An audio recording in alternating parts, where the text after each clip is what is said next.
So guys, gumawa ko ng kinilaw guys, oh. Sarap niyan, Bads, ah. Siyempre, ngayon ka lang makatikim sa kinilaw ko nga. Ako ako mismo yung nagtimpa. First time ko to. Ang sarap, oh. Habi naman yan, oh. Tulo laway talaga, oh. Tikman natin guys. Ano nga? Mainit eh.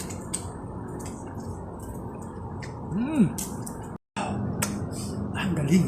Ang sarap.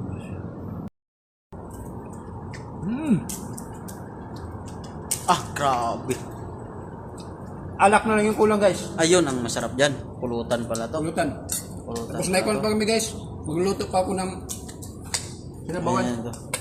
Yan. Ay, Tapos ito pa guys, oh. ito yung gulay niya, oh. Dami palang niluluto nito. Pinirito. Pinirito pa. Yun yung Yung flying fish, hindi na nakalipad. Naluto na. Sarap.